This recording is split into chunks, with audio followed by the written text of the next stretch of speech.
Avec les soulèvements populaires en Égypte, une page d'histoire est en train de s'écrire au Moyen-Orient. Pour en discuter, voici Samir Saul et François Brousseau.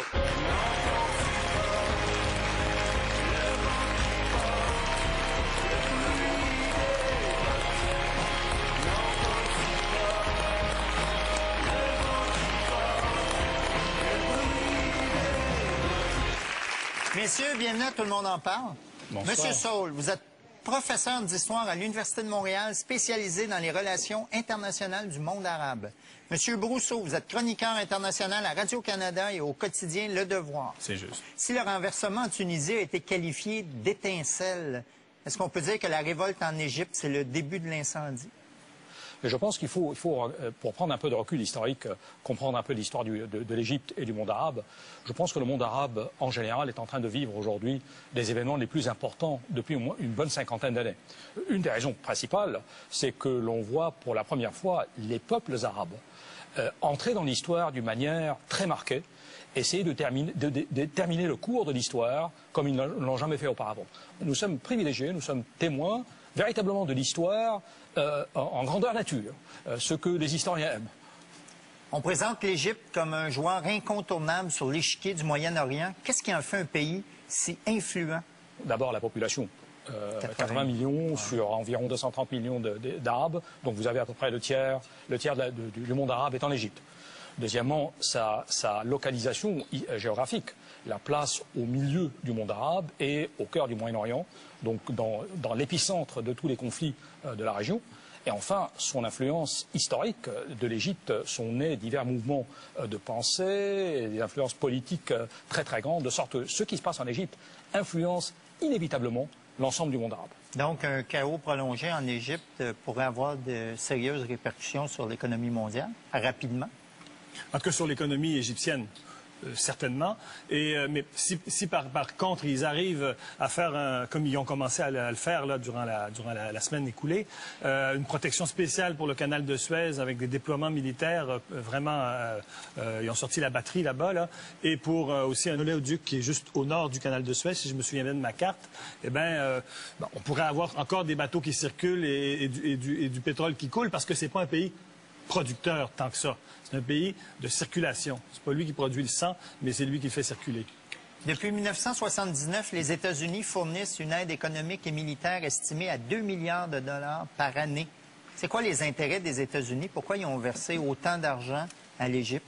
Ils versent de l'argent pour conserver l'Égypte de leur côté, pour conserver le pays comme un associé dans leur politique générale de la région. Une politique, n'oublions pas, qui consiste à d'abord défendre l'État d'Israël, défendre le pétrole et faire en sorte que les populations arabes ne résistent pas ou ne se soulèvent pas contre la politique américaine. Donc l'Égypte est très très important pour les États-Unis. Il ne faut pas se faire d'illusions. Après 30 ans sous la dictature de Moubarak, pourquoi la population égyptienne a-t-elle décidé de se soulever maintenant? Pour diverses raisons. Il y a d'abord l'inspiration venant de la Tunisie, car la Tunisie a donné le modèle d'une population qui se soulève par elle-même spontanément et qui arrive Et ça aussi, ça va passer à l'histoire. Ça, absolument. La nouveauté est en Tunisie. C'est la Tunisie qui innove et qui introduit ce modèle. Alors le reste du monde arabe observe et se dit, tiens, nous aussi on peut faire la même chose. Alors que jusque-là, on n'était pas sûr. Et c'est vrai que c'est nouveau. C'est nouveau dans l'histoire qu'une population se soulève spontanément et arrive à obtenir des résultats politiques. Alors, naturellement, du côté égyptien, les mécontentements qui étaient déjà latents et profonds arrivent à un point d'ébullition, à un point de paroxysme. Et avec l'inspiration tunisienne, alors c'est le moment arrive de dire on veut faire la même chose. Il y a un très haut taux de chômage chez les jeunes aussi. Je veux dire, c'est vraiment une des clés de ces frustrations. Quand vous voyez ces gens qui souffrent et qui vous disent à la caméra « je veux respirer, je veux du travail, je veux manger », c'est les jeunes de 20 à 30 ans qui ont 2 diplômes et 0 job. C'est vraiment une des clés pour comprendre la Tunisie. J'aurais quand même une question par contre, parce que c'est sûr, c'est après qu'on se demande qu'est-ce qui va se passer. Quelles sont les relations entre l'armée et les frères musulmans? Comment ça pourrait changer les choses? Qui sont les frères musulmans, pour commencer? Les frères musulmans sont un parti politique né en 1928, à l'époque où l'Égypte était sous contrôle britannique. Parce que l'Égypte a été un pays colonisé depuis la fin du 19e siècle qui n'a obtenu son indépendance qu'en 1956, dans une lutte très longue, très pénible.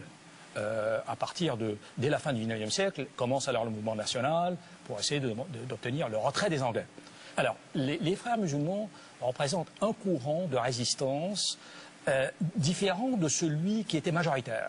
Le courant majoritaire est un courant moderniste, un courant libéral, démocratique, qui voulait occidentaliser, ou qui voulait introduire les valeurs, la rationalité, le progrès, etc. Les frères musulmans vont dans l'autre sens. Le problème dans le monde arabe, et en Égypte en particulier, c'est l'adoption de ces principes. Il faut alors revenir à des valeurs traditionnelles qui, elles, pourraient protéger le pays et obtenir son indépendance. Donc ils tiennent de ce courant, un courant qui jusque-là était minoritaire. Il faut comprendre que ce courant existe, mais il a toujours été minoritaire jusqu'aux années 70. Okay. Aux années 70, le courant réformiste, nationaliste, démocratique s'étant essoufflé, ayant rencontré devant lui l'opposition occidentale, notamment les États-Unis, et parfois une opposition armée, il s'est affaibli. Et c'est là où on a vu, par exemple, le nasserisme reculer. Il y a eu un vide, un néant en Égypte et dans le monde arabe qu'ont rempli alors les islamistes. Et les islamistes ont porté le flambeau, si l'on veut, de la résistance au pouvoir et à l'Occident pendant ce temps. Alors ce qui est nouveau maintenant, c'est qu'il y a une force nouvelle, une force originale qui apparaît sur la scène politique, c'est le peuple. C'est ce peuple qui est en train de se battre dans les rues et qui est en train de se manifester comme étant l'acteur principal dans le pays. D'où la question d'Amir maintenant. Alors, la question quelle est la position de l'armée entre le peuple et les frères musulmans? L'armée, pour le moment, ne s'est pas prononcée d'une manière nette. On la voit un jour... très présente, le lendemain... Être répressive, le lendemain, dire mais on est compréhensif. Je pense qu'il doit y avoir... Il y a certainement des tractations dans les niveaux les plus élevés de l'État pour savoir dans quel sens elle ira. Donc, il est difficile de dire à ce stade. On est jeudi, demain il y a des événements très importants, c'est le vendredi. Que fera l'armée demain lorsque des centaines de milliers de Caïrotes et d'Égyptiens seront dans les rues? On ne sait pas. Il peut se passer plein de choses jusqu'à dimanche. Il peut se passer beaucoup de choses, beaucoup de choses. Les opposants et les partisans de Moubarak s'affrontent dans les rues. Mercredi dernier, des manifestants ont attaqué une équipe de Radio-Canada dont fait partie le journaliste Jean-François Lépine. Le caméraman Sylvain Castonguay a été sauvé in extremis par l'armée égyptienne. Pourquoi une telle agressivité contre les médias étrangers? Parce que l'on veut éloigner des médias qui pourraient voir ce que l'on pourrait faire. Oui, et l'on pourrait alors exercer une répression sanglante en l'absence des médias occidentaux et des médias étrangers. Donc éloigner les médias, c'est établir le terrain pour une répression possible. Mais les pro-Moubarak sont arrivés tout à coup dans le décor. On ne les avait pas vus, puis là, tout à coup, ils sont arrivés. Ils viennent d'où, ces gens-là? Il faut vraiment pas faire de symétrie entre le peuple dans la rue. Encore que je ne fais pas de romantisme du 100%. Ça n'existe jamais le 100%. Mais c'était vraiment très représentatif. Depuis 8 jours que ça durait, cette manifestation quotidienne qui augmentait tout le temps. Alors que là, on voit arriver 2-3 000 voyous qui ont été identifiés par différentes méthodes, soit on leur a pris leur carte d'identité, soit qu'on les a fait parler, qui ont dit oui, j'ai reçu 10 $, mais c'est de l'argent pour un Égyptien, 10 $, pour aller faire le coup de poing sur la place à dos de chameau ou à dos de cheval. On a vu ces images assez folles. Il manquait presque juste Jules César, mais enfin bon. Mais faites attention quand vous voyez ces images-là à ne pas dire « Ah oui, c'est la guerre civile, ils sont coupés en deux, parties plus ou moins égales, et puis c'est tous des sauvages. » C'est pas ça. D'ailleurs, il est très anormal de voir des chameaux au Caire. Il n'y a pas plus de chameaux dans les rues du Caire qu'il y a des caribous dans les rues de Montréal. Et c'est pas que ça mérite. Suite aux pressions populaires, le président américain Obama a finalement exigé le départ de Moubarak. Il a même dit « non ». Mais Stephen Harper, lui, il est plus mitigé. Pourquoi? Il est toujours en décalage, parce que, soyons francs, Harper est de l'école Bush.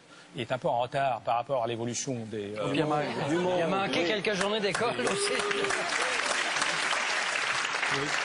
Je crois que c'est pas si totalement différent que ça non plus. Mais il y a peut-être dans cette prudence, un petit clin d'œil à un pays qui est cher au cœur du gouvernement de Harper, c'est-à-dire Israël. Ouais. Donc, parce qu'on sait qu'en Israël, en ce moment, on n'aime pas ce qu'on voit là-bas, même si Israël répète qu'il est le seul pays démocratique de la région. Lorsque surviennent des révolutions à tendance démocratique, on a l'impression qu'ils ne sont pas si contents que ça. Pourquoi? Parce que la démocratie pourrait permettre à des voix plus hostiles à Israël que celles qui existent en ce moment dans le régime corseté de Moubarak, qui s'exprime aujourd'hui. Donc, il faut comprendre Israël, parce que l'Égypte a conclu avec elle un accord de paix. L'accord a résisté à 2 guerres au Liban, 2 soulèvements palestiniens, aux échecs successifs du processus de paix israélo-palestinien.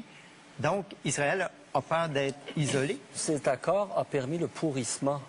Parce qu'après les accords, en principe, quand Carter a présidé à l'accord entre Sadat et Menachem Begin, ça devait être un processus de paix accéléré. Mais le type de comportement du gouvernement de Sadat, puis ensuite de Moubarak, a laissé pourrir la situation, parce que l'Égypte est le seul pays dans la région qui peut mettre son poing sur la table et dire « Hey, il faut négocier de bonne foi, il faut régler cette affaire-là. » En fait, ça fait une paix froide. Ce qu'on appelle une paix froide. On signe, on a un document, le président et ses 2 sous-fifres sont d'accord et disent les mots qu'il faut dire quand les caméras sont là. Mais autrement, si vous alliez parler avec le peuple dans le souk, eh bien, c'était vraiment, on n'aime pas plus Israël qu'on ne l'aimait avant la signature. Donc, c'était une paix froide. Remarquez que la question d'Israël n'est pas centrale dans cette histoire-là. Et ça qui est assez remarquable, c'est qu'ils sont sortis en disant du pain, de la liberté, on veut respirer, on veut manger. Et non pas, comme dans certaines manifs autorisées qu'il y avait de temps en temps, à bas Israël, à bas les États-Unis, une fois de temps en temps. C'est pas le point. C'est pas ça. C'est pas ça. Sur la question du traité de paix, quand même, il faut faire attention. Le traité entre l'Égypte et Israël n'a pas instauré la paix dans la région, bien au contraire. Il a permis à Israël d'intensifier la guerre contre les Palestiniens, contre le Liban. C'est parce qu'il a les coups des franches.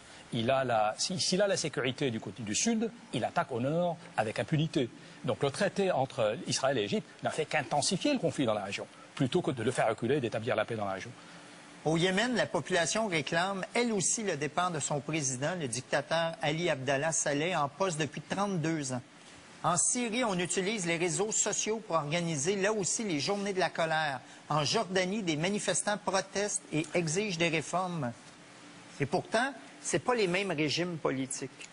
Contrairement à ce que l'on pense, il existe une nation arabe. Au-delà des frontières. Au-delà des frontières. Et ce qui se passe outre-frontières dans un pays arabe est surveillé, est observé, inspire. Alors, évidemment, le Yémen n'est pas le Liban, ce n'est pas l'Égypte, ce n'est pas la Tunisie. Mais ce qui se passe dans un pays arabe, et surtout quand c'est novateur, quand c'est original, est immédiatement enregistré dans tous les autres pays arabes.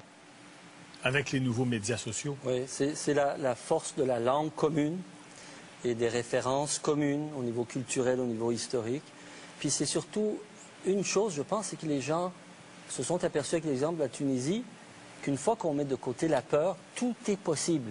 Alors là, la peur est tombée. La peur est tombée d'abord en Tunisie, ensuite, ça, comme une traînée de poudre, c'est la peur qui, le premier, a brûlé. Messieurs, en terminant, beaucoup d'experts ont souligné l'importance des réseaux sociaux dans l'organisation des soulèvements populaires. Dès les premières manifestations, le gouvernement Moubarak en Égypte s'est d'ailleurs empressé de couper l'accès à Internet. Est-ce qu'on peut parler de la première révolution Facebook? Peut-être première révolution, mais pas la première fois qu'on utilise ces réseaux sociaux. Ce qui est intéressant, c'est que normalement, les réseaux sociaux ont été utilisés pour renverser des régimes que les États-Unis désapprouvaient. On a employé ça en Iran, en tentative d'utiliser ça en Iran, parfois en Chine, etc. Ce qui est intéressant ici, c'est que les réseaux sociaux servent pour remettre en question des régimes pro-américains ou des régimes proches des États-Unis.